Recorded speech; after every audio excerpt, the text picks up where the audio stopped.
crispy rice pancakes or dosas, a doughy snack called kulcha, pistachio-flavored ice cream or kulfi. The dining possibilities on New Delhi's streets are seemingly endless. One of the attractions of Delhi and many other Indian cities is the availability of good street food. It's nice, it's very tasty, it's affordable. It's available all the time. For more than 50 years, Balwinder Singh's family has eked out a living at this stall, serving plates of rice, curry and salad for less than 25 cents. But now his livelihood and the economic fortunes of 300,000 other street vendors in the capital are under threat. India's Supreme Court has banned roadside food stalls in an effort to clean up the city and sanitize its appearance in advance of the 2010 Commonwealth Games. City officials say many food stalls are unsanitary, that their mere presence causes unnecessary congestion. If the sidewalks are too crowded by these guys, where will the common man walk? If enforced, the ban could be a boon for fast food chains like McDonald's. The US-based firm already has over 100 outlets in Delhi and other major cities around India. This year it will open 40 more. While big chains like this are gaining market share, critics charge the ban will give them an unfair advantage.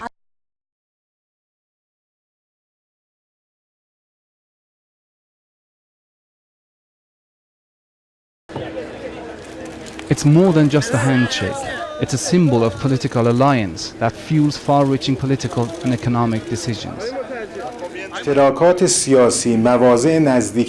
Our similar political opinions and the proximity of our stances towards international issues help us continue our close cooperation.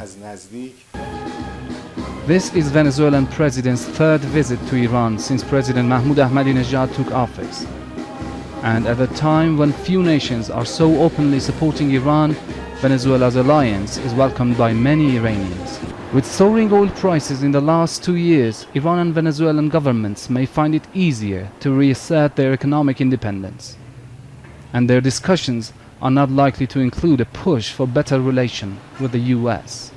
The statue of Simon Bolivar standing in a Tehran park here is a heartfelt tribute to the hero of independence in Latin America, but at the same time is a symbol of Iran's drive towards emancipation from the Western powers.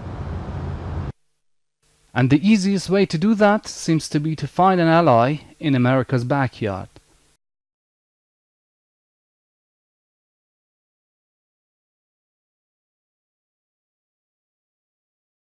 Sinai, the Egyptian peninsula, said to have been the passage of the prophets, a land bridge across the Red Sea. But for Palestinians it's proved a one-way street. They can't get back to Gaza.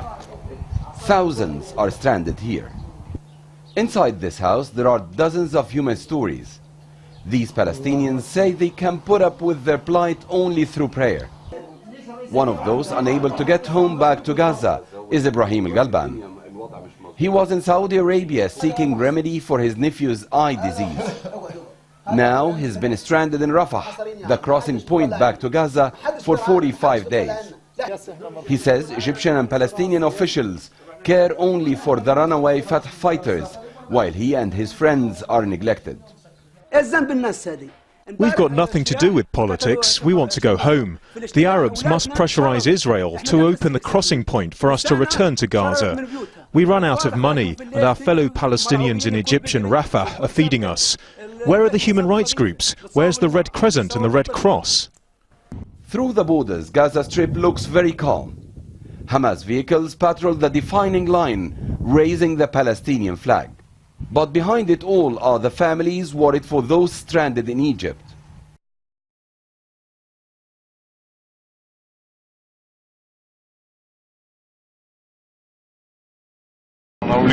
She was sitting right over there. She's doing wushu, and she was talking all the way about her achievements in the sport. Slava was the first to see Sasha Baradulina released. In this very car some 6 days ago, he drove up to the place where the kidnappers left the girl, and he took her to hospital. Meals were good. Instant food and noodles. Sometimes I was given a dessert, a sweet pepper and twice biscuits. That was enough for me. 3 days later, her brother Dmitry was released too. He was left at an agreed location after 45 days of captivity. Sasha and Dmitry are the children of very rich parents. It's no secret that the Baradulins are involved in the real estate business here in St. Petersburg. They are well known in the city, but the kidnappers also knew the family's address. The 15th of May, Tuesday, about 11 p.m., Pavel parks his car at the usual place, here, just in front of the house. He gets out, closes the door, and helps his children, Sasha and Dima, get out too. The children are tired, as they have just spent about 2 hours in a sports club, and moreover it's rather late for a 6- and an 11-year-old. Here, under the arch, where one can easily hide from video surveillance and other people's glances, 2 men attack Pavel with something heavy, like a stone or a brick. Pavel is knocked unconscious and left lying in a pool of blood. Meanwhile, his children, Sasha and Dima, are taken to a car and taken away.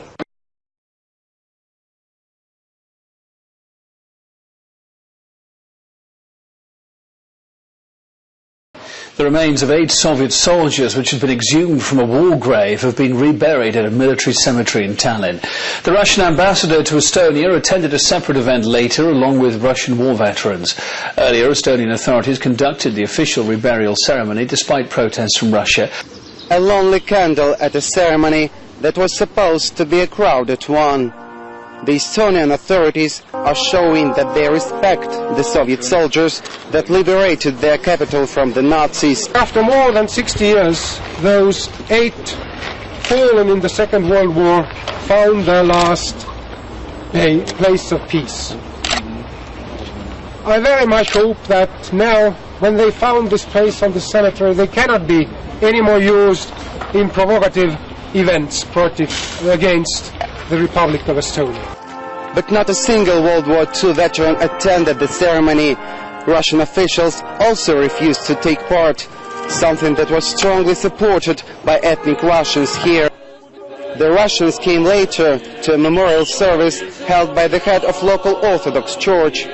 Veterans say they can't forgive the Estonian authorities the removal of the monument from Tallinn Center, the removal of one of its decorations, the Order of the Great Patriotic War, and the reburial of 8 bodies that had been laid to rest under the statue.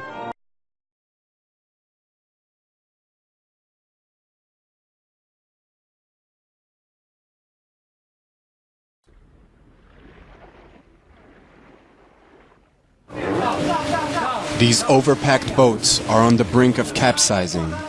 In the Mediterranean Sea, summertime comes with a surge of illegal African immigrants risking their lives trying to make it to continental Europe by sea.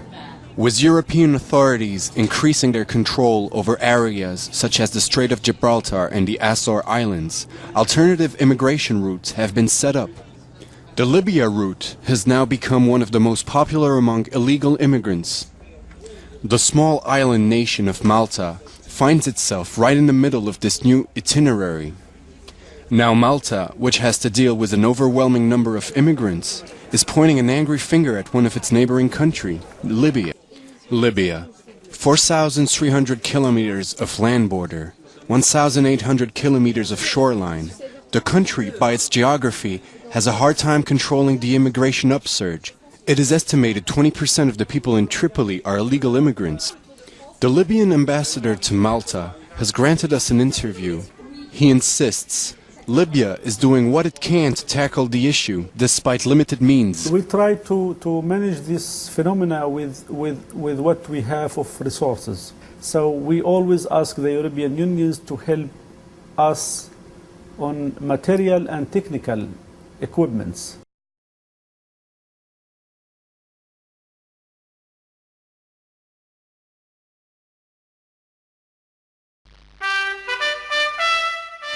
The National Education Centre in Taipo has run programs for students and teachers since 2004. The centre runs day camps for school groups that include Chinese medical science and medicine, as well as 5-day experiential trips to Beijing in the spring and summer holidays. You can also join a workshop that teaches proper and correct flag-raising etiquette, such as the one shown here. According to the spokesperson from the centre, these courses have 3 main objectives. First, there is the promotion of national education. Then there's the enhancement of personal conduct through understanding traditional Chinese culture. And lastly, there's the exploration of students' personal potential and ability. Students are also encouraged to taste a sense of national identity and patriotism. A spokesman for the Education Bureau, the government department who provides the funding, said that more centres could open this year. In fact, it is eyeing a vacant school premises in Qingyi. There's no doubting the popularity of these types of courses. 120,000 have already enrolled at the Taipo branch, and it's almost fully booked up to the end of the next academic year.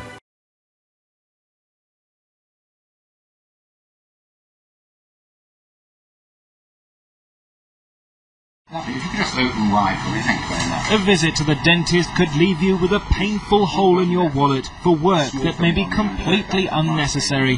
Our undercover reporter, whose teeth were given a clean bill of health by a dental expert, visited a number of private dentists for a checkup, telling them that he had insurance that covered £1,000 worth of essential work.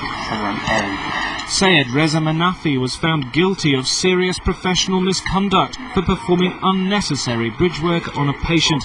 He tells our reporter that he needs to replace all his fillings and insert 2 porcelain inlays.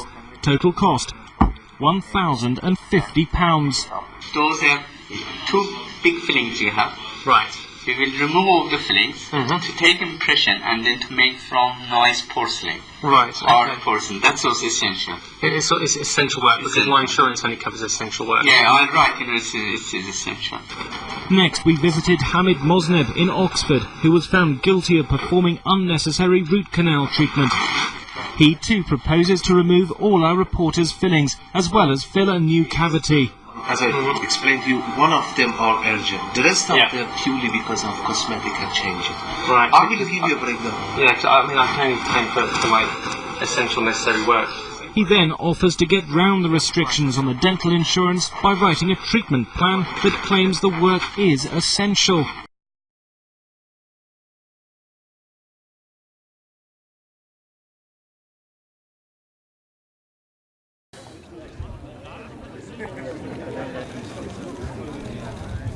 This is not your everyday winter morning here on the Robben Prison Island. Just off the coast of Cape Town, this is where Nelson Mandela spent most of his years in detention. Today, famous football players from around the world have gathered here to pay tribute to the world's oldest prisoner. 89 kicks, 89 goals for Mandela's 89th birthday. A great idea for this pilgrimage. But someone seems to be missing. When last did you see Nelson Mandela? Oh, 2 years ago, 3 years ago. Yeah. I've met the Mandelas 3 times. I couldn't see him yesterday because he's in Johannesburg and also because he's a bit sick. Nelson Mandela is now rarely seen in public. Lately, he has received Tony Blair, but if the former South African president has a hard time walking, he hasn't lost his sense of humor. I look forward to welcoming a young man like you to the club of retired presidents and prime ministers. I need to warn you, however, that some of us only became active after stepping down from public office. Thank you.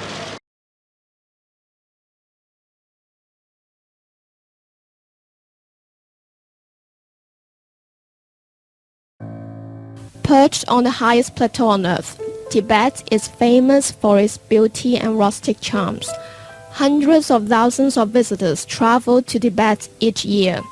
But for more than 300,000 Tibetans who suffer from cataracts, the craggy mountains and beautiful scenery is nothing more than a blur of hazy objects. The blazing sun at this roof of the world envelopes the land in blinding ultraviolet rays. The lack of awareness about eye care further exacerbates the problem. Tibet has among the highest incidence rates of cataracts in China. When Tibetans herd sheep or yaks, they seldom wear hats or sunglasses.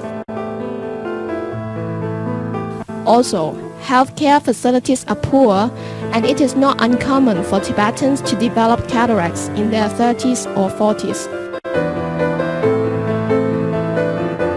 Doctors from Hong Kong, Shantou, and Beijing hope to reverse the situation. They provide free cataracts treatment to those who cannot afford it. Recently, 24 doctors traveled to Tibet to provide free surgeries to Tibet residents. The goal is to perform 1,000 life-changing operations on the mainland.